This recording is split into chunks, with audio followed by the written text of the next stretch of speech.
mira. Esto está pasando en River. En vivo. En directo desde Anaheim, California. Arriba. ¡Qué bendición, gente! ¡Qué lindo! Y a toda la gente del otro lado le decimos buenos días, buenas tardes, buenas noches, porque nos miran en diferentes usos horarios. Siempre pasa eso. Si es en Europa es más tarde, en fin, más temprano. Conforme nos estén mirando de Asia, África, Oceanía, América, Europa, donde sea, de cualquiera de los 5 continentes, Dios te bendiga, nos conectamos. Estuve, como te contaba hace un ratito, en Argentina. Llegamos ayer muy temprano por la mañana de Buenos Aires. Un viaje muy largo, porque salimos el lunes y volvimos el viernes. Ya estamos saliendo para acá, viajando toda la noche. Llegamos el sábado.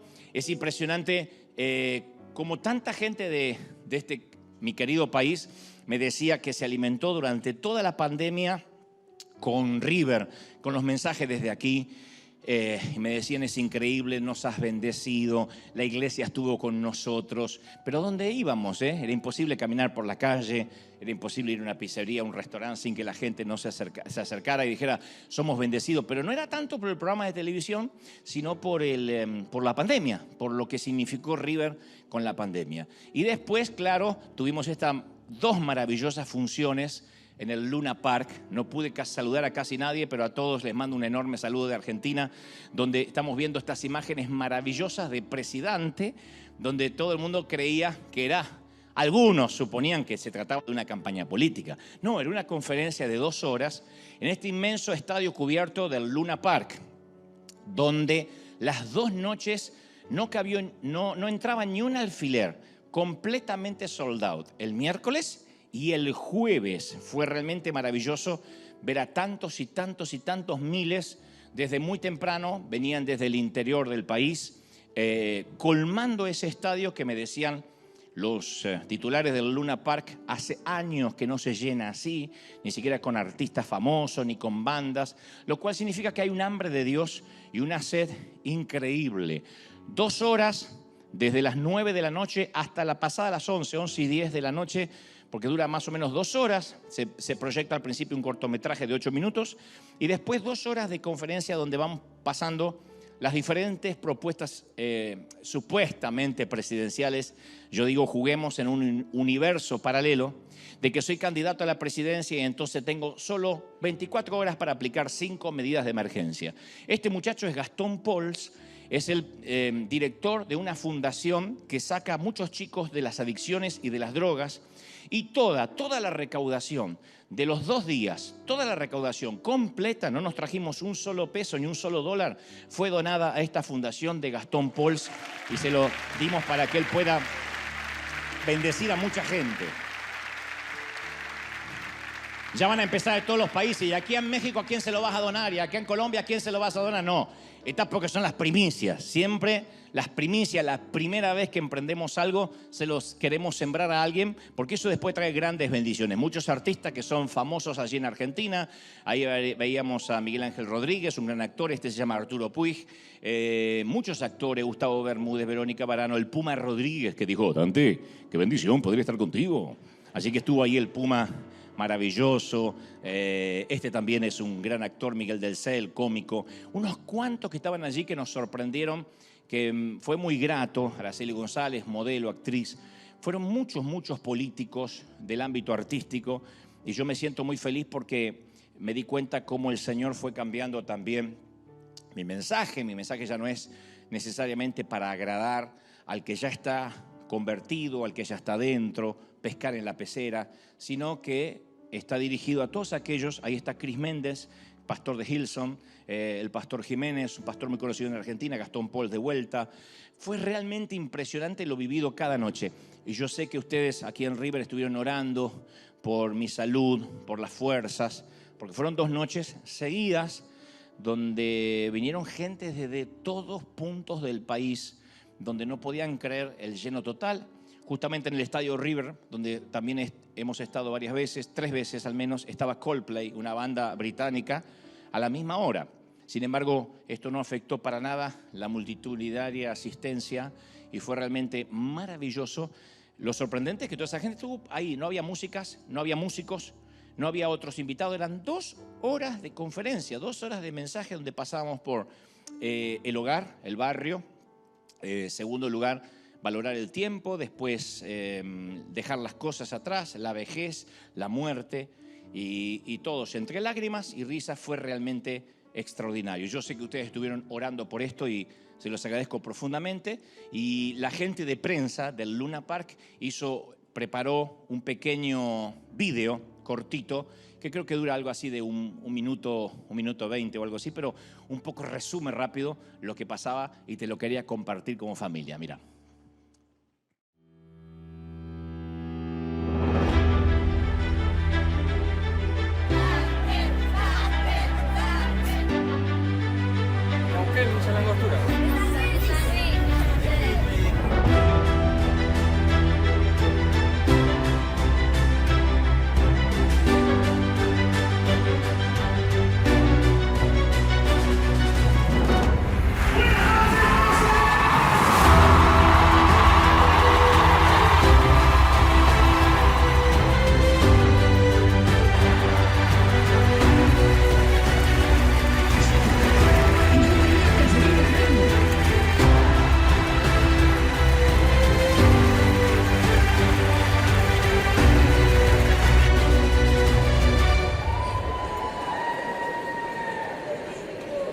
No llegan a 30 locos.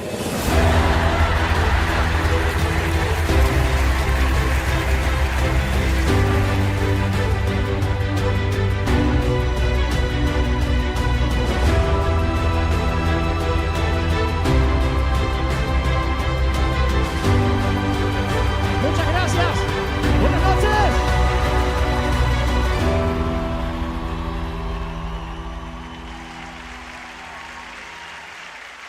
Fue lindo. Fue maravilloso. Una de las noches tuvo también el querido Alejandro Dolina, que Alejandro Dolina es un conductor, autor de libros, un filósofo, que hablamos mucho personalmente antes de encontrarnos, antes de ayer en el Luna Park, mejor dicho, el día miércoles, y él me decía, yo soy agnóstico, o sea que estoy abierto a creer en Dios, pero alguien me tiene que convencer de eso. Y verlo allí y después acercarse y decir, 2 horas estuve conmovido, Dios me tocó, o sea, creo que uno cumple la misión cuando puede llevar el mensaje del Señor a gente que nunca jamás entraría a una iglesia ni escucharía este mensaje. Eso es fascinante. Así que vamos a seguir con la gira. Cerca de 20 y pico de países más. Vamos a Madrid, a, no sé, creo que va a tener Colombia, Honduras, Dominicana, Ecuador, Puerto Rico, México. Tenemos tantos sitios, así que a donde Dios nos lleve, estén siempre orando para que Dios nos dé fuerza y para que se cumpla esa perfecta voluntad. Muy bien. ¿Estamos listos? Digan conmigo, estoy listo. No, diga fuerte, estoy listo. Diga fuerte, para lo que Dios va a hablarme. ¡Ah, qué lindo! Y en casa también. Muy bien. Hace ya varios años, cuando era un incipiente, yo era un incipiente y embrionario predicador, recién estaba comenzando, me invitaron a un imponente congreso de liderazgo.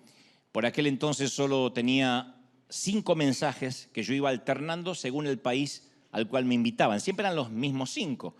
Porque cuando eres evangelista y recorres muchas naciones no necesitas tener muchos mensajes. Tienes 4 o 5 que funcionan y los vas cambiando o vas anotando. Esto yo acá lo prediqué para no repetir. Pero siempre eran 4 o 5, yo no tenía más de eso. Y yo sentía para aquel entonces que era el predicador menos conocido, por supuesto el más limitado, el más joven, el más inexperto. Tenía, qué sé yo, 22, 23 años. De todos los oradores que estaban ahí. Pero no era solo una percepción personal. Yo era todo eso y en ese orden. Joven, torpe, inexperto. Y recuerdo asistir a este congreso en particular, en el que todos los demás colegas, predicadores, eran muy reconocidos, muy populares. Y fue allí que tuve una extraña sensación que me hizo sentir más avergonzado de lo habitual. Que alguna vez quizás lo conté, a priori, mi vergüenza tenía que ver con mi indumentaria, con mi ropa.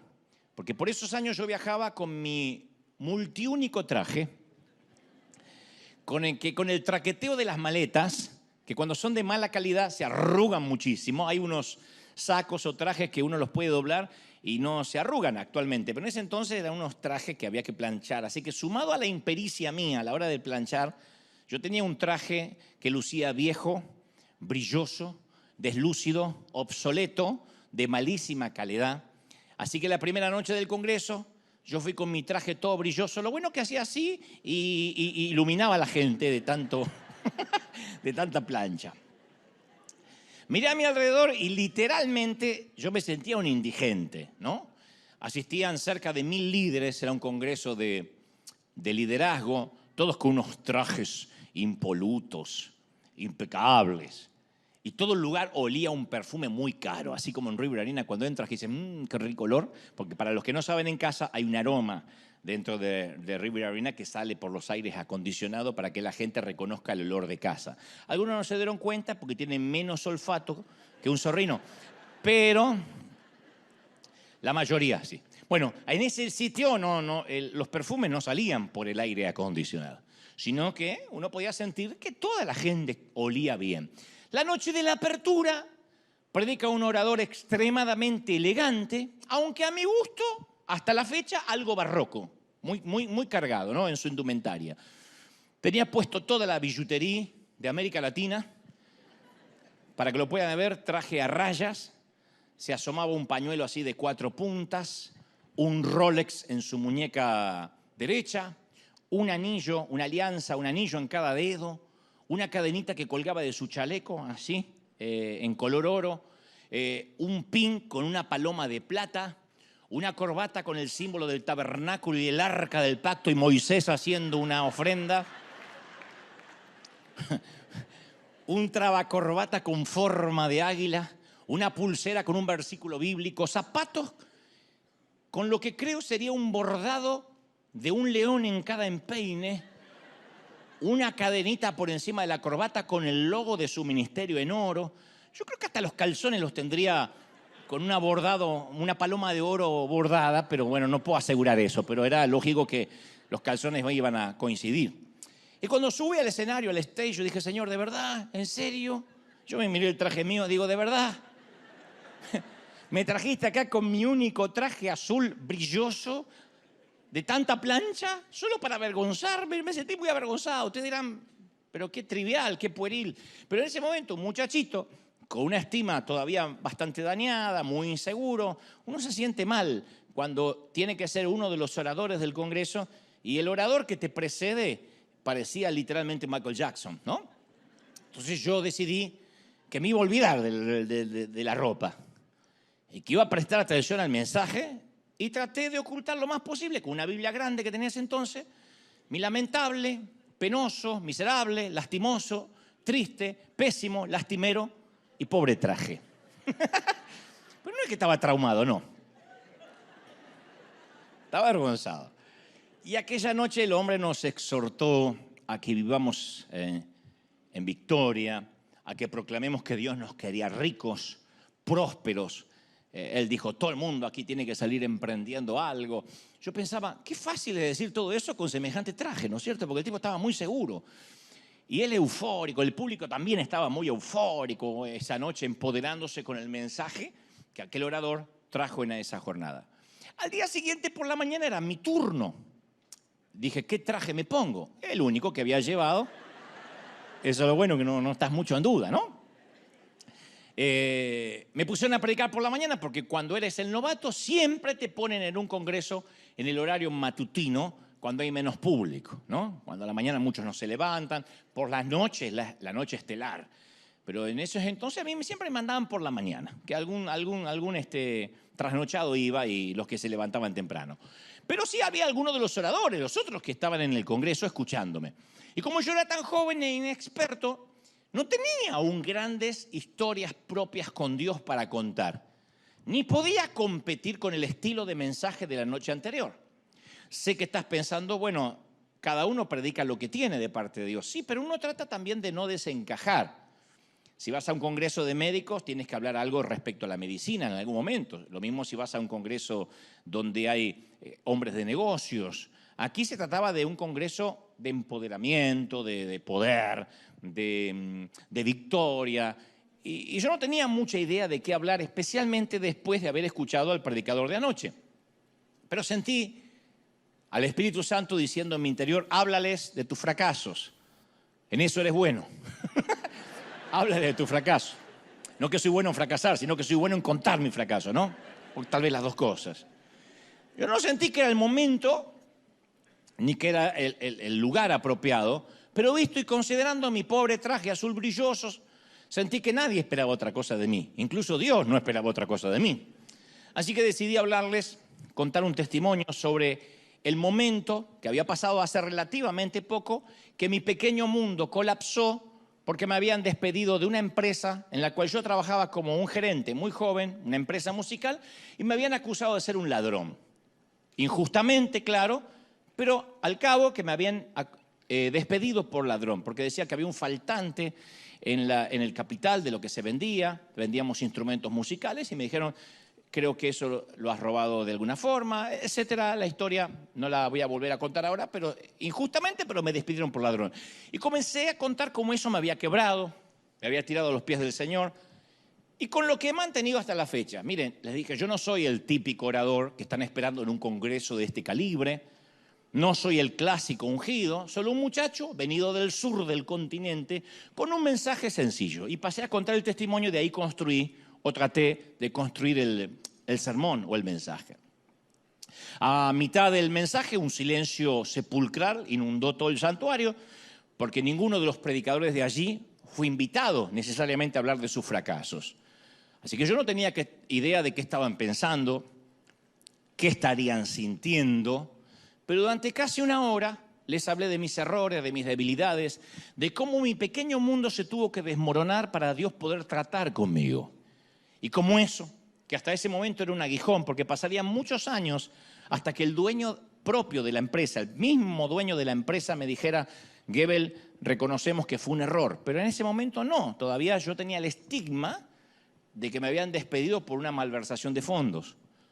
Les dije esa mañana que no sabía ni siquiera por qué yo estaba allí invitado, que lo atribuía a la gracia inmerecida del Señor. Dios sabe que no lo dije ni por falsa modestia ni por falsa humildad, sino que en realidad yo estaba tratando de disculparme por estar allí y quería que mi mensaje pasara pronto, para que pasemos al resto. Porque en el fondo yo sentía que no pertenecía a ese sitio, a ese lugar. El público obviamente no estaba eufórico, como la noche anterior, pero yo puedo recordar, escuchar sollozos en todo el recinto. Y cuando terminé de hablar, el sofisticado predicador que te mencionaba, Tumach, que había disertado la noche anterior, se me acercó durante la hora del almuerzo en un sitio donde todos los oradores podíamos compartir. Esa mañana lucía un tanto más informal que la noche anterior, pero aún así repleto de joyas, accesorios, portaba un saco sport también muy caro, presumo, y elegante. Y comenzó diciendo que mi mensaje lo había conmovido. Me decía, hijo, tu mensaje me conmovió. Y luego me empezó a confesar, lagrimeando, que se sentía solo, que se estaba divorciando, que sus hijos no querían verlo. Me dijo que se pasaba noches enteras llorando en las habitaciones de los hoteles, que por esa razón viajaba tanto para predicar por las naciones. Él dijo algo así como, cuando yo salgo a predicar a las naciones, al menos siento que alguien me honra, que soy importante para la gente, ¿me entiendes? Soy alguien, en casa no soy nadie. Y yo no tenía idea que alguien pudiera empacar su dolor tan hermosamente, que alguien pudiera vestirse tan elegantemente con tanto dolor. No sabía que fabricaban trajes y accesorios tan elegantes para predicadores con una estima tan dañada. Y mientras que veía correr lágrimas por sus mejillas, lo vi como un chiquito. Aunque él me decía hijo a mí, yo lo vi a él como un niño asustado. Tal vez porque yo también era un niño asustado, pero nos vimos como dos niños asustados. Fue la primera vez que comprobé que ni el botox, ni el traje de diseño, ni los pines de oro, ni los anillos en cada dedo sirven para ocultar el dolor. Y mucho menos para ocultar la vergüenza. En la superficie este hombre parecía perfecto. Y yo estoy seguro que todos en ese congreso lo envidiaban un poco, ¿no? Porque era el hombre perfecto, parecía el esposo, el hijo, el padre ideal. pero el dolor que encerraba era tan agobiante que él vivía escapando de su propio hogar para poder mantener una farsa. Y cuando habló conmigo, que no tenía por qué abrirse conmigo, porque me triplicaba quizá en edad para aquel entonces, era su manera de gritar: todo esto es una mentira, es una farsa. Él necesitó decírmelo, supongo, para liberarse. Nunca me voy a olvidar de aquella experiencia porque yo lo veía a él como alguien inalcanzable. De hecho, me sentí siempre mucho menos que él. Que no está bien, porque todos tenemos que tener una estima sana ante el Señor. Pero, insisto, desde mi pequeño traje brilloso y chafo, yo lo vi a él y dije: no puede ser que este hombre esté quebrado. Yo creo que todos, de alguna u otra manera, usamos una máscara, porque es nuestra forma de encajar, nuestra manera de pertenecer. Mientras más rotos nos sentimos en el interior, más nos inclinamos a ocultarlo de los demás. Primeramente para que no nos rechacen y sobre todo para no pasar vergüenza. En los últimos 35 años, por providencia divina, yo le he podido hablar a miles de personas. Desde aquel primer congreso, bueno, lo venía haciendo desde antes, pero nunca más me detuve de hablar. Dios me ha prestado, por su providencia divina, los oídos de mucha gente. Y he escuchado lo mismo una y otra vez. Me da mucha vergüenza mi apariencia. Me avergüenza sentir lo que siento. Si la gente conociera quién soy realmente, nadie querría conocerme. ¿Cómo Dios puede amarme después de lo que he hecho? ¿Cómo Dios puede perdonarme si yo mismo no me puedo perdonar? Y hasta tengo pena, vergüenza de orar.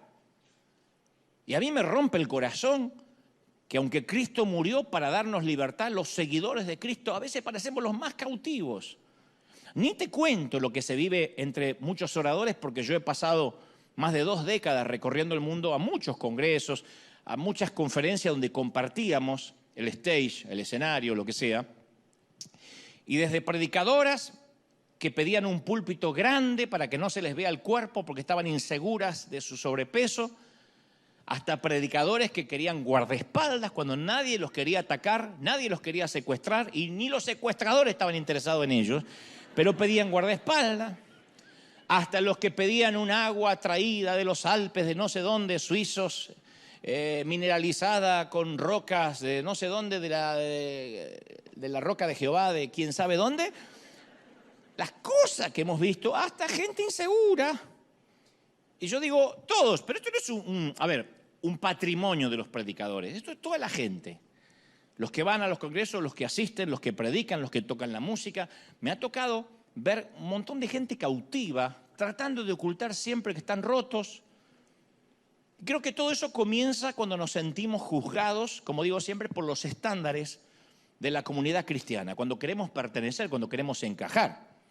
Yo no sé si te acuerdas cuando los maestros de la ley en cierta ocasión arrastraron ante Jesús a una mujer sorprendida en el mismo acto del adulterio, que la tiraron al suelo como si fuera un trapo sucio y dibujaron alrededor un círculo de condenación. Yo recuerdo que lo mismo le pasó a un amigo mío que tenía problemas personales y mientras él luchaba por encontrar ayuda, pobrecito, estaba atado a algún par de vicios, era cristiano pero le había ido mal en su familia, había fracasado en algunas cosas, terminó en el centro del círculo de los acusadores. Nadie quería escucharlo, solo querían decirle lo que tenía que hacer. Todos le venían a dar consejos que él no estaba pidiendo. Él lo que quería era un abrazo. Y mi amigo estaba expuesto en medio del círculo y todos los demás listos para apedrearlos. Cuando esta mujer fue puesta en el medio del círculo, Jesús entró a ese círculo y lo rompió en pedazos. ¿Cómo lo hizo? Invitó a todos aquellos que nunca habían pecado a que tiraran una piedra. Él dijo, tiene que haber acá gente que nunca pecó, porque si están exigiendo santidad ajena, es porque tienen una santidad propia corroborada y garantizada. ¿Por qué yo voy a exigir una iglesia perfecta si yo no puedo dar eso y brindar eso? Todos buscamos, como los que buscan la pareja perfecta. Yo busco el hombre perfecto, busco la mujer perfecta. ¿Y tú puedes ofrecer perfección? Porque si estás buscando el príncipe azul, supongo que eres Cenicienta. Pero estoy harta de besar sapos. Y no será Cenicienta. serás una zapa. Entonces, todos tenemos algo de qué avergonzarnos si tan solo nos conocieran un poco más en la intimidad. Como dije una vez en un mensaje que lleva ese título, todos somos santos hasta que nos conocen. Pero en un lugar donde está Jesús, en una comunidad de Jesús, no hay sitio para arrojar piedras. Porque todos tenemos que convenir de que estamos demasiado quebrados, rotos. Y esa gente, que te cuento de la historia que llevaron a la mujer ante Jesús, habrían querido dividir a los seres humanos en dos categorías. Pecadores como la mujer y justos como ellos. Y Jesús reemplazó de un solo golpe estas dos categorías por otras dos distintas. Él dijo, no, la humanidad se va a dividir en estas dos. Pecadores que admiten ser pecadores y pecadores que fingen no ser pecadores. Pero todos son pecadores. Algunos fingen que no y otros lo admiten. Y en todos estos años de peregrinar cristiano yo he visto demasiado, más de lo que he querido ver, también para mi gusto. Pero supongo que Dios me procesó, me enseñó. He visto infieles enamorarse de verdad y también he visto a personas que se jactan de ser fieles, pero que hacen el amor con náuseas, con su cónyuge y desean en secreto enviudar. Miran al lado y dicen, ¿cómo lo ahorcaría y lo ahogaría el gordo? He visto mujeres que usan pantalones y blusas ajustadas, que son temerosas de Dios, a su forma. Y he conocido mujeres muy recatadas, con su falda muy larga, murmurar de todo el mundo, sin piedad ni temor de Dios. He visto gente del mundo amando a Dios a su manera. Y he visto a gente de Dios amando al mundo en secreto. He visto a gente sin futuro que llegó muy lejos por la gracia divina. Y he visto a muchos con estudios teológicos que no llegan a nada. Simplemente se encierran a enseñar su doctrina a 3 o 4 y se jactan de que son los únicos salvos. He visto al malo levantarse y cambiar de vida, al más malo. Y he visto a gente buena que se cansa de ser buena y empieza a hacer daño dentro de la congregación.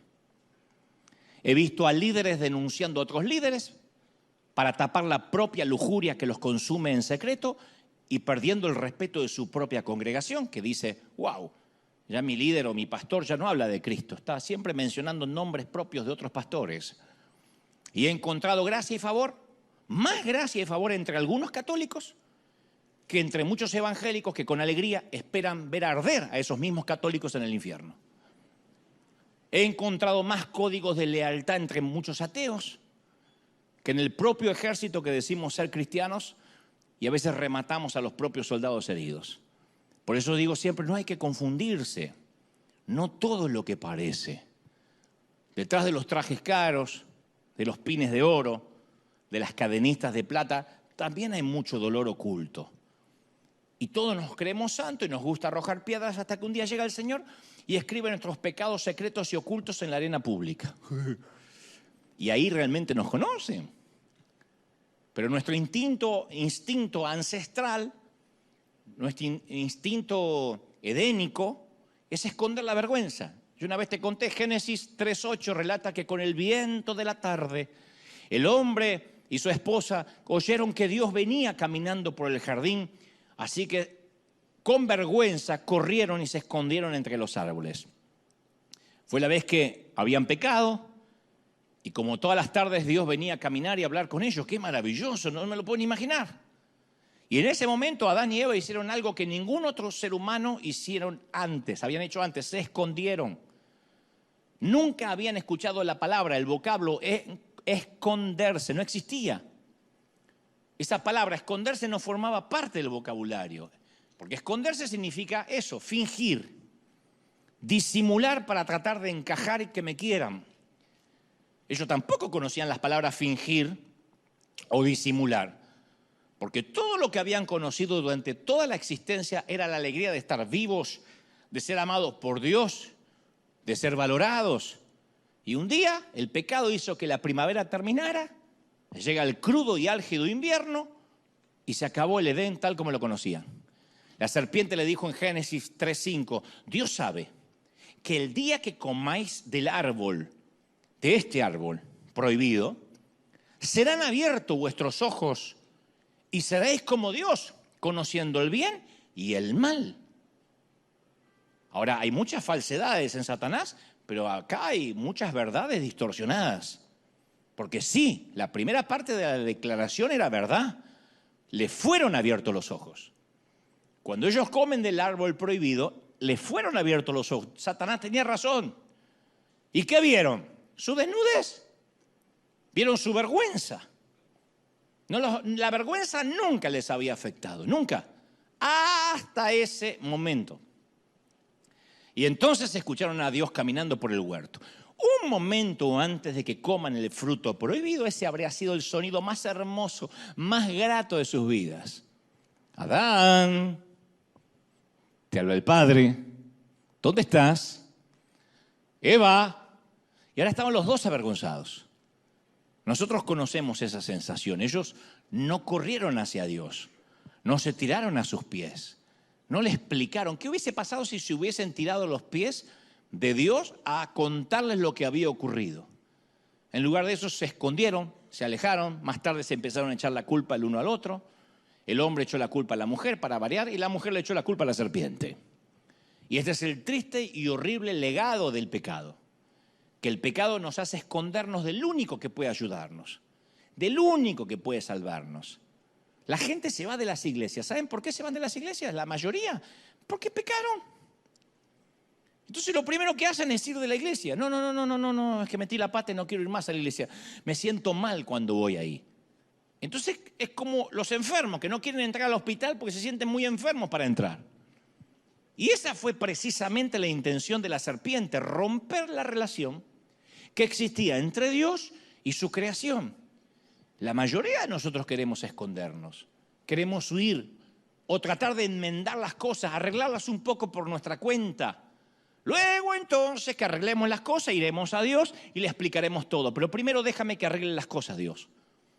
Y Adán y Eva intentaron cubrir su desnudez haciendo ropa con hojas de higuera, que es lo más grande que encontraron para cubrirse. Es posible que hayan cubierto su desnudez mutua, pero no pudieron cubrir su vergüenza. La vergüenza no se le fue. Ambos habían formado parte de un intercambio diabólico que convirtió la belleza en cenizas. Y aunque Dios había creado los árboles para el deleite de sus ojos, para el deleite de su paladar cuando comieran de sus frutos, ahora esos árboles se convirtieron en un sótano frío, oscuro, lúgubre, húmedo para esconder su vergüenza.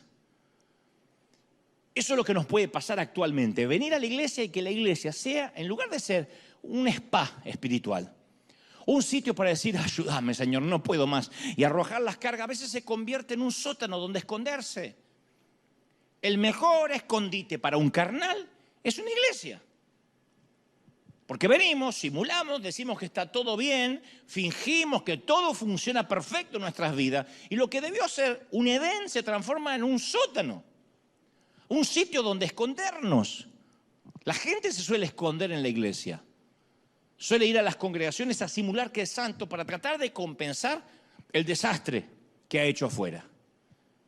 Tratar de esconder la vergüenza. Este caballero que te contaba al inicio del mensaje la escondió detrás de un traje caro. Otro la esconden detrás de un ministerio, otro la esconde detrás de tener hijos, otro la esconden detrás del sexo o detrás de comer, lo que sea, para tapar nuestra vergüenza.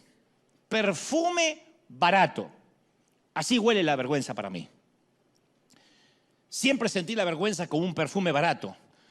Porque cuando era chiquito había un perfume barato y empalagoso que solían regalarme para Navidad. En la Argentina de principios de los 80 existía la colonia para varones llamado Pibes o Paco. Te regalaban Pibes o Paco, que eran buenas colonias, salían en televisión. Y si eras niña, Coqueterías o Mujercitas. Esas eran las marcas. Pibes, Paco, Coqueterías y Mujercitas. Y para variar, a mí me regalaba una versión más barata de ambas, llamada Colonia Juancho. No era ni Pibe ni Paco. Hubiese preferido Mujercita. Mira lo que te digo. Le hubiese puesto Mujercita. Pero la Colonia Juancho tenía una fragancia horrible. El olor era atroz, repulsivo, fétido, hediondo, pestilento. Se ve que se les murió Juancho y con el cadáver hicieron el perfume. Recuerdo que me lo ponía en diciembre. Porque la tía decía, quiero que te lo pongas, ¿eh? Y aunque me bañara 1000 veces, olía a perfume barato hasta mayo. Y la vergüenza es así de nauseabunda. Es así de pesada, de simbiótica. Porque la culpa es diferente, ¿eh? La culpa tiene un propósito. La culpa tiene un propósito. Está para enseñarnos. Enseñarnos. La culpa, aunque no es agradable, tiene un punto de inicio y un punto de finalización. La vergüenza no está claramente definida como la culpa. La vergüenza no tiene ni un inicio ni un fin. La vergüenza está. La vergüenza no se va. La culpa nos dice que hicimos algo malo. Y con esa conciencia hay esperanza. Podemos ir a la persona que hemos herido y decirle, mira, quiero que me perdones porque siento una culpa, una convicción y quiero terminar con esto. O podemos tratar de corregir una injusticia que cometimos. Pero la vergüenza nos dice que hay algo malo en nosotros. En el físico, en la ropa, en nuestra manera de hablar, en nuestra manera de expresarnos, en la familia de la cual venimos. Y ahí no hay esperanza. ¿A dónde vamos a cambiar algo malo que hay en el núcleo de lo que somos? ¿Cómo se cambia? ¿Cómo podemos reparar algo que está mal en nosotros? Por eso la vergüenza es una enfermedad devastadora del alma.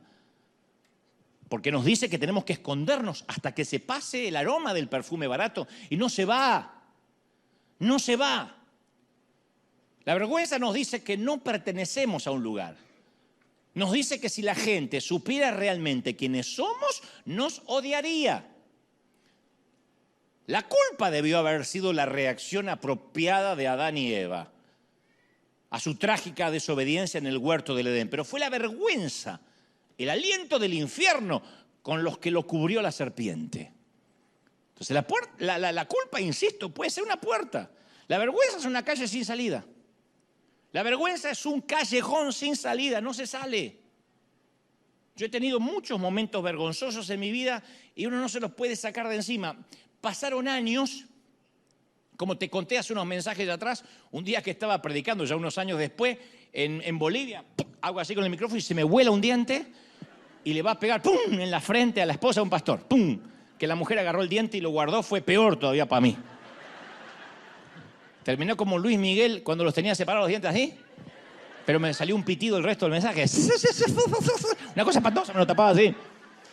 ¿Sabés qué me pasa? Te debe pasar. Yo pienso en ese momento y todavía hago... Cierro los ojos, pero no quiero ver. Creo que nadie se debe acordar, solo yo y la mujer que debe tener la herida hasta el día de la fecha. Pero yo cierro los ojos y...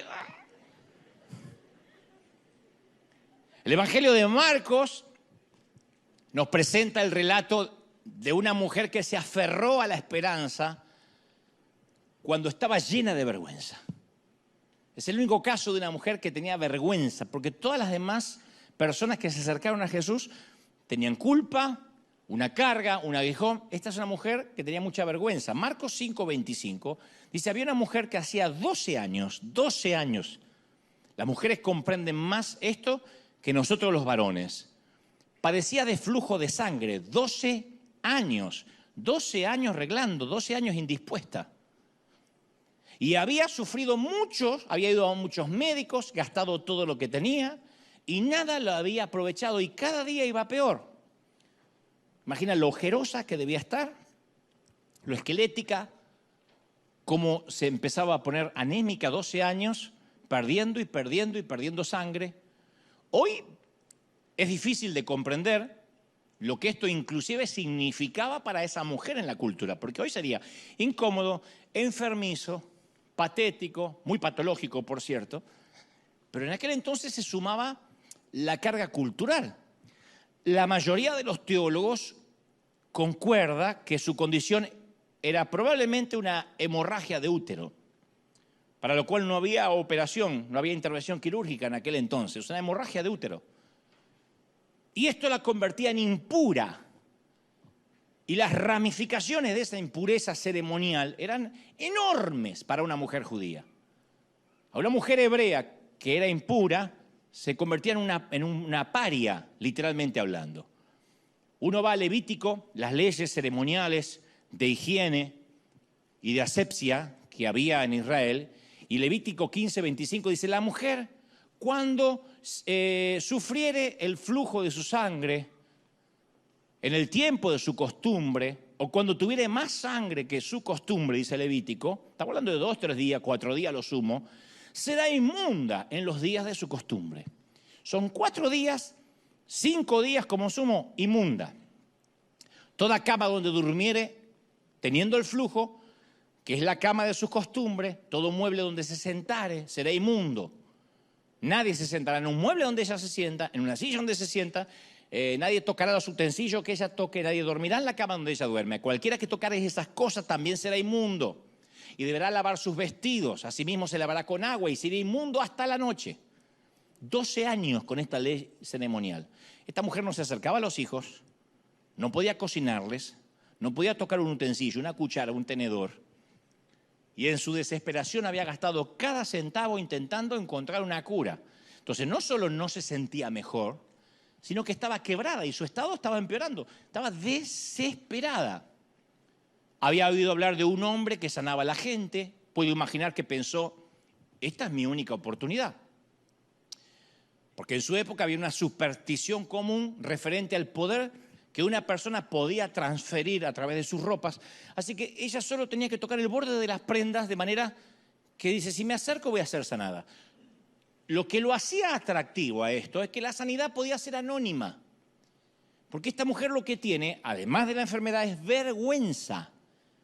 Era una enfermedad vergonzosa para una hebrea. Porque enseguida se decía que esto venía de una maldición, si era un pecado oculto. Nadie podía pensar que era literalmente hemorragia de útero. Así que ella dijo, lo que me atrae es que esto puede ser anónimo.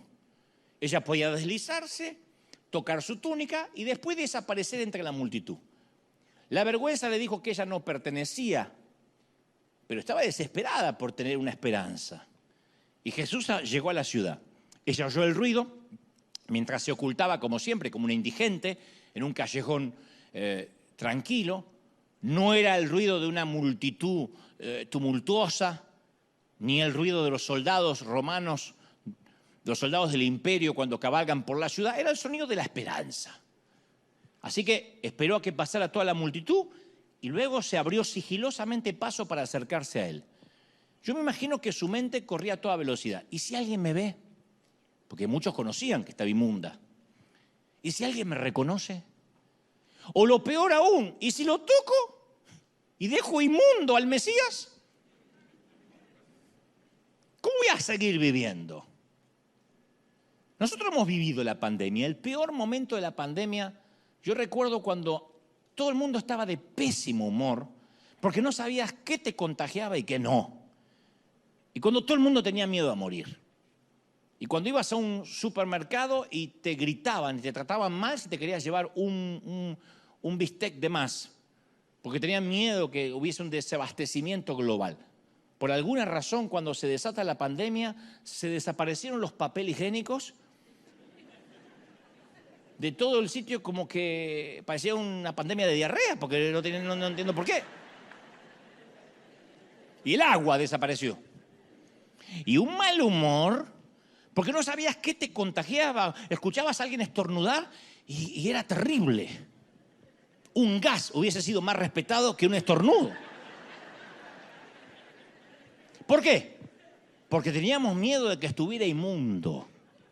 Estábamos repartiendo comida ya por marzo del 2020, cuando recién la pandemia estaba en pleno auge, y recuerdo que dejábamos comida en casa por casa, aquí muy cerca, y sale alguien muy enojado y dice, no, ¿cómo se atreven a entrar ahí? Hay alguien con COVID. El que está ahí tiene COVID. Estaba condenado a morir. Le digo, le vamos a dejar la comida en la puerta. Y los vecinos no querían. En el inconsciente quería que se muriera de hambre para que no contagiara al resto. Esto es más o menos cómo actuamos las masas con esto de ser inmundo, porque decimos, qué locura, la cultura. La hemos vivido en aeropuertos, la hemos vivido para querer entrar a una tienda, los que hemos tenido que esperar bajo el sol para ir al dentista, afuera, separado de todo el mundo, que no, ni el médico quería contagiarse o tener terror a tener algo nuestro. Imagínate lo que esta mujer vive, 12 años que se le suma la cultura religiosa y ceremonial. ¿Cómo podía más empeorar su vida? Estaba enferma de soledad, enferma de desesperación. Entonces, agachando la cabeza inmunda, se acercó a la multitud. Había mucha gente, las personas se apretujaban, todos querían estar cerca de Jesús. Irónicamente, fue su propia vergüenza la que le abrió paso. Porque doblada como estaba, flaquita, esquelética, le hicieron lugar para que esos bracitos esqueléticos tocaran el ruedo de la túnica de Jesús. Y de repente, en un instante, ¡pac!, algo sucede. Ella lo siente dentro suyo. Mi mamá sintió cuando fue sanada de cáncer. En aquella iglesia de Delviso, Pilar, Buenos Aires, cuando un pastor oró por ella, ella dijo, yo sentí esta noche que fui sana. Y a pesar de que no hubo una mejora inmediata en ella, porque mi madre tenía un cáncer fulminante, ella sintió que esa oración había producido algo. Yo creo que los enfermos que son sanados de manera milagrosa sienten eso dentro. Fue como si en su esencia alguien hubiese corrido las cortinas en el lugar más oscuro del corazón y la inundara una luz sanadora. Ella no sabía si reír o llorar. Esta mujer que se acercó a Jesús solo escuchaba su propia risa, pero también podía sentir sus lágrimas. Decía, sí, es el Mesías el que yo toqué. Es el Mesías, porque si era un timador, si el tipo era un fraude, ella no se iba a sanar. Ella iba a contaminar al tipo. Entonces, creo que lo primero que piensa, y las mujeres van a coincidir conmigo, lo que primero que piensa es en su familia, en sus hijos. Ahora los puede abrazar, ahora puede formar una pareja. Finalmente podía tocarlos, cocinarles, mirarlos a los ojos. Entonces, cuando se da vuelta para escaparse de la multitud que ya está sana, sucede algo. Jesús estaba acostumbrado a estar rodeado de gente que con codazo lo apretaban y lo empujaban. Pero él sintió que sucedió algo más. Él sintió que había salido poder, virtud, que algo había salido de su cuerpo. Y entonces se da vuelta y dice, ¿quién me tocó? La mujer quedó helada. ¿Quién me tocó? La Biblia dice que los discípulos pensaron que la pregunta era improcedente, ridícula. Está rodeado de personas que lo empujan. Se dan codazos. Pero Jesús sigue diciendo, alguien me tocó, y está esperando pacientemente una respuesta. Nadie podía decir, ella te tocó, porque todos lo estaban tocando. Así que no era una invitación a que denunciaran quién lo tocó. No nos confundamos. Él no le dijo a los discípulos, ¿ustedes vieron que alguien se me acercó? Era imposible decir quién se le acercó, si todos estaban cerca, si todos lo estaban tocando, todos lo estaban llenando de codos y apretando y apretujando, le tocaban el cabello y se le prendían. ¿Cómo van a decir quién? Nadie podía, solo la persona que lo había tocado y había sido sanada podía decir yo soy. Jesús la hubiese dejado desaparecer entre la multitud, pero le dio la oportunidad que hablara. Le dio la oportunidad de sanidad en un nivel más profundo. Porque había sido limpiada de su enfermedad física. Jesús lo sabía, la mujer también, pero ahora tenía que ser limpiada de su vergüenza. Tenía que dejar ir su vergüenza. Y para dejar ir la vergüenza hay que enfrentarla. Así que ella tuvo que agarrar toda pizca de valentía para adelantarse. Se podía haber ido y estoy seguro que Jesús no la habría expuesto.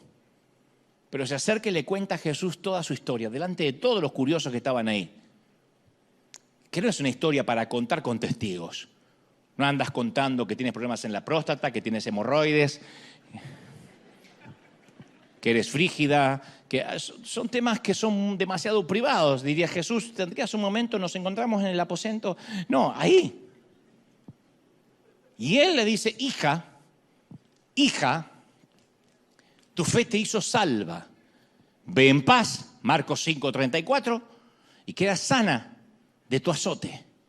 Es la única vez en los 4 evangelios que Jesús llama hija a alguien. Yo creo que la forma en que el Señor a veces nos llama, nos sana. La manera en que alguien te dice hijo, amigo, maestro, mamá, hay palabras que tienen el poder de sanarte porque conllevan en sí una identidad.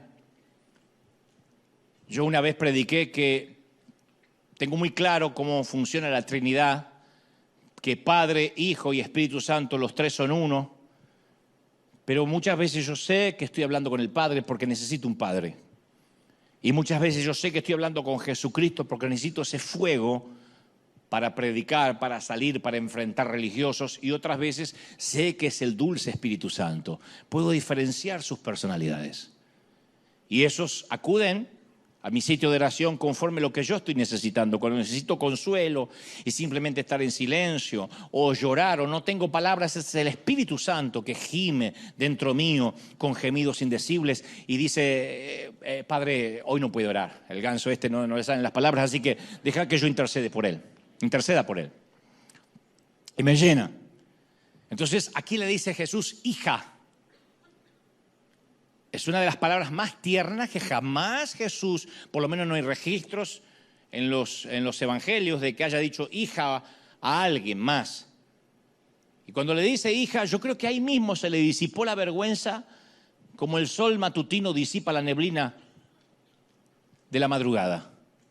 Y cuando releo la historia de esta mujer, yo imagino ese día tal cual como nos sucede a nosotros. Comencé a vernos a nosotros, me comencé a ver a mí. Porque, a ver, nuestros problemas son diferentes, pero nuestras necesidades siempre son las mismas. Siempre. Yo pienso que una de las cosas más atemorizantes de esta tierra es que los otros se enteren de que tenemos un problema. De ahí el fingimiento. Adán y Eva no querían que Dios, el que los había creado, se enteraran de que estaban desnudos. Lo que nosotros no queremos, no es que no queremos tener problemas matrimoniales, no queremos que se enteren. No es que no podemos soportar tener un hijo rebelde, no queremos que los vecinos o la iglesia sepa que tenemos un hijo rebelde. No es que no podemos lidiar con la lujuria privada, no queremos que los demás nos descubran que tenemos una lujuria privada. Siempre eso es lo que estresa. Eso es lo que nos estresa al punto de que no queremos que nos descubran tal cual somos. Porque la vergüenza nos dice que mantengamos el secreto. ¿Y quién tiene las llaves de esa cárcel? ¿Quién puede abrir la celda de la vergüenza? ¿Jesús? ¿De afuera? ¿A la fuerza? No. Cuando uno decide, voy a contar lo que me pasa, este es el momento de contarlo, descubrimos que las llaves siempre estuvieron en nuestro poder, todo el tiempo. Todo el tiempo. Yo tenía dos caminos a partir de mi traje brilloso allí a los 20 y tantos años. Hoy yo bien podría ser un predicador también lleno de joyas, barroco, con una paloma acá y un river de oro acá y un calzón con una paloma bajando del horizonte. Pero decidí que era preferible caminar por la autenticidad. Es un camino más duro, estás más expuesto. La gente va a tomar cualquier mínima palabra. Hice una pequeña broma hace 3 domingos atrás diciendo, bueno, no era una broma, era una verdad. Pero dije, me acuerdo que cuando perdimos el Arena, yo estaba tomando una cerveza Corona fría. Y ya hay un montón de gente, el borracho predicador, el que toma Corona. La gente está esperando eso. Incluso los dicen los borrachos predicadores que se toman 5 litros de vino antes de cada culto. Lo dicen. Nada más que yo se me ocurrió decir que me agarré una botellita. ¿Por qué? Porque la gente disfruta la hipocresía. Le gusta poner a otro en el medio del círculo y tirar piedras. Y la parte más liberadora de la historia de esta mujer, para nosotros, es que ella les contó a Jesús toda la verdad. Contó su historia. Y nos abrió un camino. Yo creo que esta mujer dio un paso crucial en la Biblia. La más difícil de todas. Dio el paso más radical. Porque correr un riesgo requiere admitir que tenemos un problema. Si no admitimos que tenemos un problema, Dios no nos puede ayudar. Tiene más posibilidad de éxito Alcohólicos Anónimos que una iglesia cristiana. Porque el alcohólico anónimo no lo dejan sentar en un círculo hasta que no se presenta. Buenas tardes, soy Juan y soy alcohólico. Y después de estar 2 años sin tomar, tiene que decir, buenas tardes, soy Juan, soy alcohólico y llevo 2 años limpio. Pero no le dejan decir, ya no soy alcohólico, soy un ex alcohólico. Nosotros estamos desesperados por decir, soy un ex pecador. Estamos desesperados, decir, yo ya no soy más pecador, yo ya no soy más. No, tendríamos que decir, hola, ¿qué tal? Mi nombre es Juan, soy un pecador, pero por la gracia divina recibo la santidad todos los días. Estoy limpio, pero somos pecadores.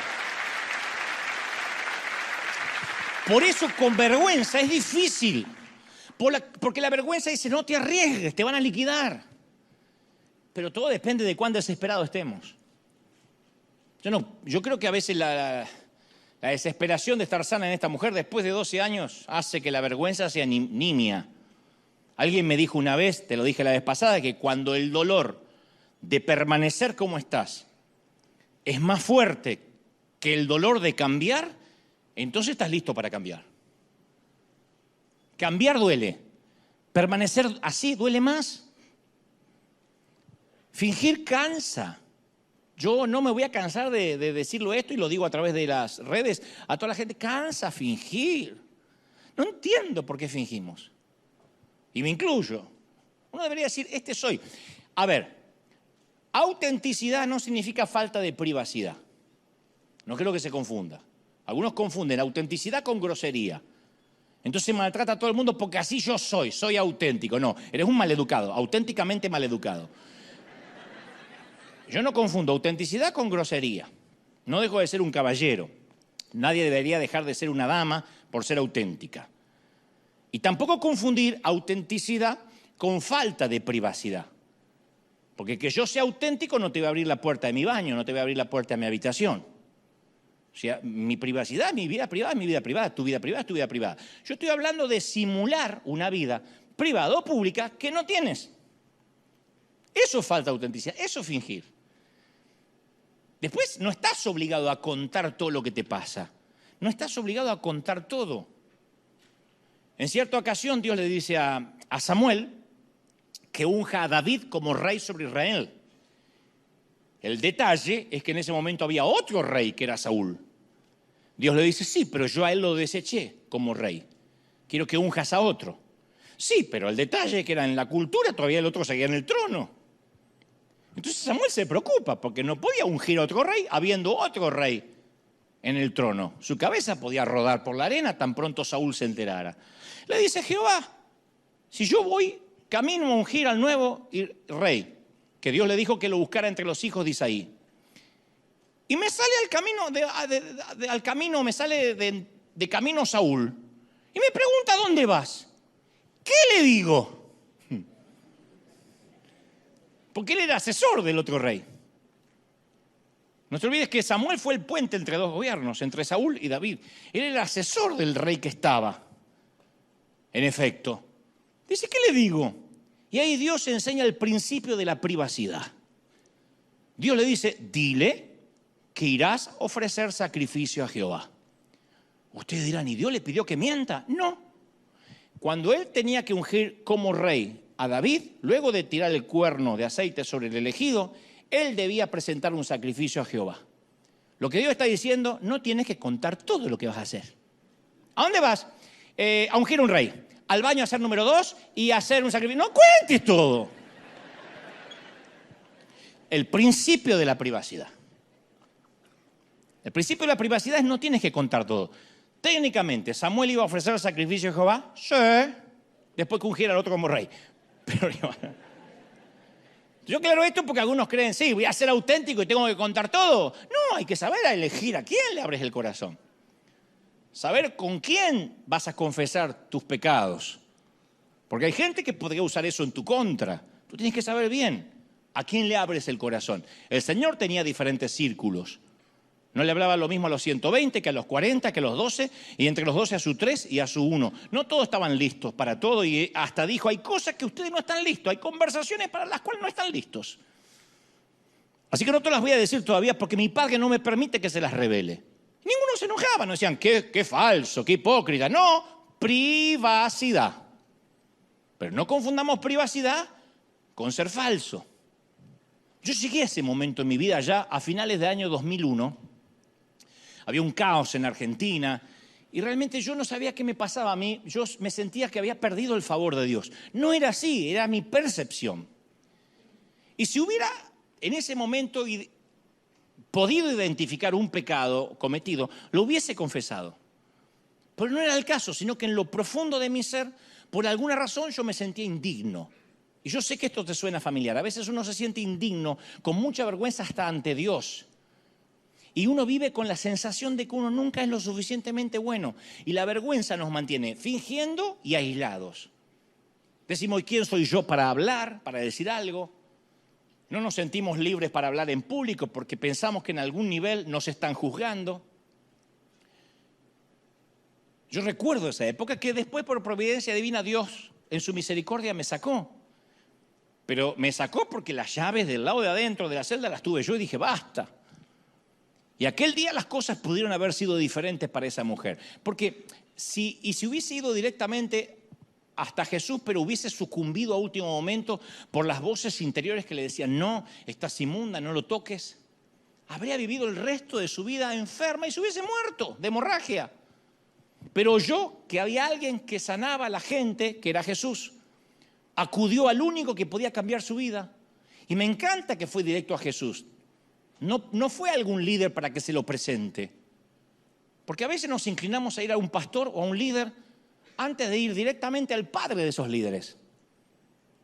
¿Para qué vas a ir al pastor si puedes ir al padre de ese pastor? Yo creo en todo mi corazón en la fuerza del cuerpo de Cristo, pero nunca hay que olvidar que Cristo es la cabeza del cuerpo. Y esta es la parte más hermosa del viaje de esta mujer, que Jesús la hace elegir.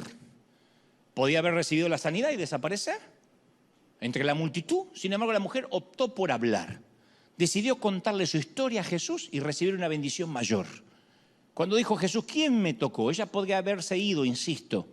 Podía haberse sanado físicamente, pero seguir enferma en el corazón. Porque la vergüenza no se va. No se va. La gente te dice, tú eres la mujer que estuvo inmunda.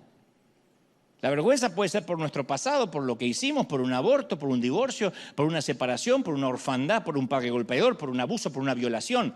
Sufren vergüenza mujeres que fueron violadas, que pobrecitas no se lo merecían, no lo provocaron y sufren vergüenza, que es lo peor que le puede pasar a una persona, ser abusada en su inocencia, y aún así la vergüenza las persigue. Yo nunca olvidé la primera vez que comencé a contar mis debilidades en un escenario. Me sentí aterrorizado la primera vez.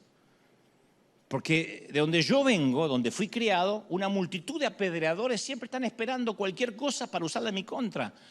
Y me discipularon diciéndome que jamás tenía que mostrar tal cual era porque yo era un líder. Alguien me dijo, si te muestras débil, ¿qué queda para las ovejas? En otras palabras, finge para que el resto también finja. Así que me dediqué por años a ocultarlo. Y un buen día empecé a contar que luchaba con mi estima, con el orgullo, que también luchaba con celos, con envidias. Y fue lo más liberador que experimenté en mi vida. No por nada el Señor dice, y la verdad os hará libres. Si no hubiese dicho, y si no, prueben con fingimiento. La verdad os hará libres. La conoceréis y te hará libre. ¿Lo crees, sí o no? Porque yo le entregué mi corazón al Señor a los 7 años, pero mantuve mi vergüenza hasta la edad adulta. Creía que si me exponía, la gente me iba a eludir. Lo creas o no, todavía a veces lucho con eso. Aunque cada día trato de ser más auténtico, hay momentos que las viejas creencias afloran a la superficie y me dice, tú no perteneces aquí, tú no les gustas a la gente, todo el mundo ve algo mal en ti. El susurro cambia, pero la esencia es la misma que sentí hace más de 30 años cuando lucía un traje espantoso y brilloso. Y cuando esto ocurre, tengo que tomar la decisión intencional de agarrar la llave de esa cárcel de la vergüenza y abrir las puertas de esas celdas que el enemigo quiere construir. Tengo que recordar que si bien mi niñez dibujó mucha vergüenza en mi corazón, como hombre de Dios, el Señor me entregó después un lienzo en blanco. Y la pintura ahora es un color maravilloso, es atractiva, es hermosa, es diáfana. Ahora escucho otro susurro que Dios me dice, eres amado, Dante, eres digno de amor, eres especial para mí, te amo, eres distinto, eres único para mí. Y muchos de ustedes se miran al espejo y siguen viendo las cicatrices del dolor, de la juventud, de la vergüenza. Los mensajes de la niñez son poderosos porque los niños le creen a los adultos. Una dama fue abusada sexualmente a los 9 años. A los 9 años era bonita, tenía un largo cabello brillante, incapaz de contar lo sucedido a sus padres por vergüenza, comenzó a ocultarse. Y a medida que pasaron los años, usó la comida para levantar una pared entre ella y cualquiera que quisiera lastimarla. Sabía que debía trabajar su físico cuando fue adolescente, probó todas las dietas habidas y por haber para quitarse el exceso de peso que con los años de comer demasiado le habían dejado en el cuerpo. Todas funcionaban durante un tiempo, pero nunca perduraban porque la comida no era el tema central. Le llevó 40 años comprender que ella había decidido en su inconsciente nunca más volver a ser bonita, porque a las niñas bonitas les sucede cosas malas. Y tuvo que aprender a dejar ir la vergüenza a los 40 años con mucha terapia y ayuda de Dios. El día que tocó el manto de Jesús fue sana. El flujo es rápido para sanar. Un toque del Señor basta. El tema es la vergüenza. ¿Quién me tocó? La pregunta de hoy no es ¿quién quiere ser sano? Sino ¿quién fue el que se sanó? ¿Quién me tocó? Quiero que cuentes tu historia. Porque te vas a ir sin flujo, te vas a ir sin enfermedad y con vergüenza. Eso es como irse de un hospital y nunca quitarte las vendas. Si has sido avergonzado por la iglesia, mi corazón se duele contigo. Durante este viaje a Argentina yo me crucé con decenas de personas que me dijeron, yo estaba dolido con la iglesia, con mi pastor, pero comencé a ver los mensajes desde River, vi a Jesús con ojos nuevos, volví a sentirme amado por Él, perdonado. Uno me decía, ay, me encanta cuando dices, ¿cómo te ama el Señor? Dilo tantas veces. Esos son los divorciados de la fe, los que alguna vez creyeron y se alejaron por algo. Y el pozo de la vergüenza después es profundo para volver. Podría ser que tu apariencia te avergüence. O tu falta de educación, que dices qué bruta que soy o qué bruto. O puede ser simplemente que no encajas. Cualquiera hacia la fuente, la vergüenza debilita, aísla. Y esta mañana, tarde o noche, donde me estés viendo, Jesús nos invita a acercarnos a Él, tocar su túnica, y luego nos va a preguntar, ¿cuál es tu historia? Él ansía que la contemos. Yo me pregunto de qué manera la vida de esta mujer afectó a los que los rodeaban, porque pasó de ser alguien que no tenía derecho ni a hablar, ni mirar a los ojos a ningún ser humano, y ahora la mujer que personalmente se entrevistó con Jesús. Yo pienso que este paso valiente de abrirse paso ante Jesús se convirtió en una invitación abierta hasta la fecha para que hagamos lo mismo. Porque cuando uno es libre, se convierte uno en una puerta abierta que muestra el camino a los demás. El mejor halago que me puedes hacer es, si Dios usa a este tipo, me puede usar a mí. Eso no me subestima, ¿eh? Lo peor que me puedes decir es que bueno, Dios te usa a ti porque eres muy hablador, porque leíste mucho, porque tienes educación y suponer cosas que son mentiras. Pero cuando dices, la verdad que si Dios te usa a ti, me puede usar a mí me fascina porque significa que fue una puerta para ti. Pasaron muchos años desde que aquella vez que me sentí un indigente con mi traje azul brilloso y me avergonzaba. Pero fue también aquel día en que me abrí paso ante un gentío de señorones y damas elegantemente vestidos y conté mi historia de frustraciones y fracasos. Fue aquella mañana en un congreso al cual no pertenecía, no encajaba, que empecé mi larga peregrinación hacia la libertad y sanidad de mi alma. Y fue también esa misma mañana que un veterano predicador cargado de joyas y anillos de oro decidió imitar mi osadía de tocar el manto del maestro y me contó su historia envuelta en lágrimas. Y luego sé que fue un hombre verdaderamente libre. Y claro, a propósito, nunca más volví a usar aquella pestosa y hedionda colonia Juancho que me regalaban en las Navidades cuando era niño. Dudo que se siga fabricando porque algún cliente hediondo tuvo que haber demandado a Juancho. Y además desde hace algunos años huelo mejor, o al menos eso me hacen creer. Pero lo más importante y fundamental es que nunca jamás me he prometido sentí el perfume barato de la vergüenza. Nunca más. Nunca más, gente, nunca más. Dale un aplauso al Señor. Celebra, celebra, celebra al Rey. Vamos, dale un aplauso. Celebra al Rey de Reyes. Si crees que Dios te habló esta mañana, dale un aplauso. Dale un aplauso y dile: Señor, me quito el dolor, me quito la vergüenza. Toco el manto del Señor. ¡Aleluya! Más, celebra en casa también. Dios ha hablado hoy. Dios ha hablado esta mañana. ¡Wow! ¡Impresionante!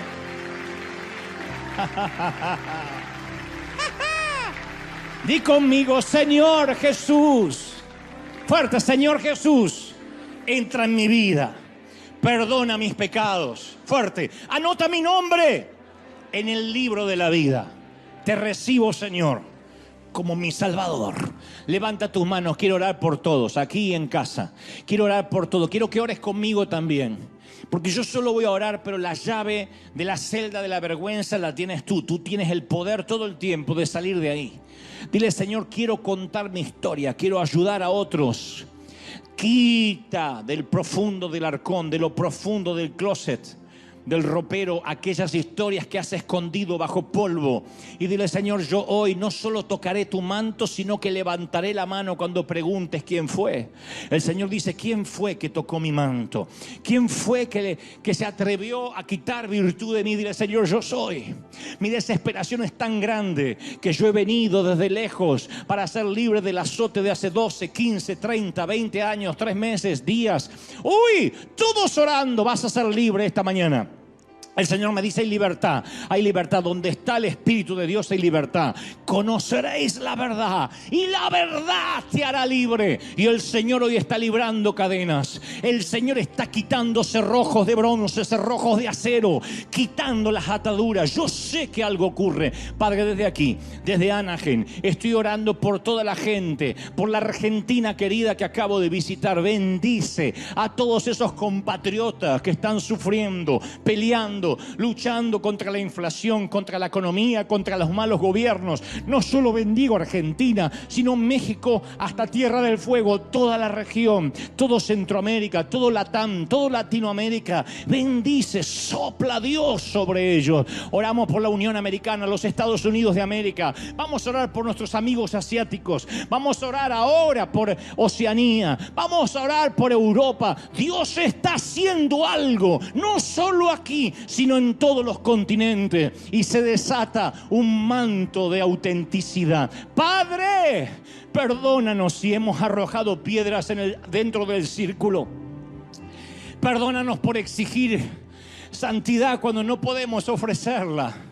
Perdona a los que andan de iglesia en iglesia buscando una perfección cuando ellos mismos no pueden darla. Qué torpe hemos sido. Vamos, dile como aquel pecador que oraba, dile: Señor, sé propicio de mi pecador, porque hasta dudo que sepa cómo orar. Espíritu Santo, enséñame a ser mejor para ti. No importa qué opinen los demás, nadie se va a enterrar conmigo en la tumba. Cuando me vaya solo me importará haberte agradado. Señor, yo oro ahora por miles de personas que están del otro lado, para que la corriente del Espíritu los toque, para que un viento de otra parte los bendiga. Pueden sentirlo todos, todos, todos. Algo está ocurriendo aquí. La misma unción del Espíritu que está descendiendo sobre River Arenas llegue ahora hasta los confines de la tierra. Te toca el Señor, te toca, te bendice el Señor. Padre, gracias. ¡Wow! Impresionante. Vamos, todos orando, todos. Presencia del Espíritu sopla. De los 4 vientos sopla.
ਸਾਡੀ ਔਕਾਤ ਦੁਨੀਆ ਤੋਂ ਵੱਖਰੀ, ਦਿਲ ਵਿੱਚ ਦਮ ਤੇ ਅੱਖਾਂ ਵਿੱਚ ਸ਼ਕਤੀ।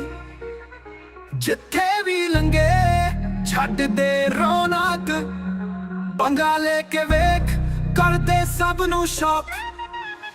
ਸਾਡੀ ਔਕਾਤ ਸਾਡੇ ਨਾਮ ਦਾ ਰਾਜ, ਚੱਲਦੇ ਜਿਹੜੇ ਵੀ ਬਣ ਜਾਵੇ ਅੰਦਾਜ਼। ਗੱਲਾਂ ਵੀ ਸਾਡੀ ਜ਼ਮੀਨ ਤੋਂ ਹਾਈ, ਸਾਡੀ ਔਕਾਤ ਕੋਈ ਨਾ ਕਰਦੇ ਟਰਾਈ।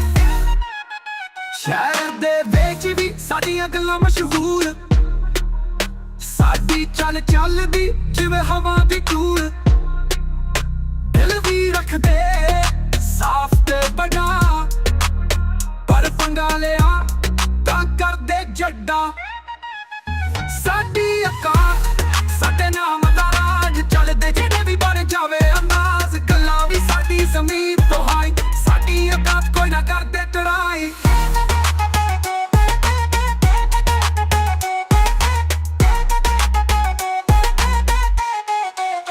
ਉਹ ਅਸਲੀ ਯਾਰੀ ਤੇ ਸਵੈਗ ਨਾਲ ਭਰਪੂਰ, ਦੁਨੀਆ ਦੀਆਂ ਗੱਲਾਂ ਸਾਨੂੰ ਲੱਗਦੀਆਂ ਜ਼ਰੂਰ।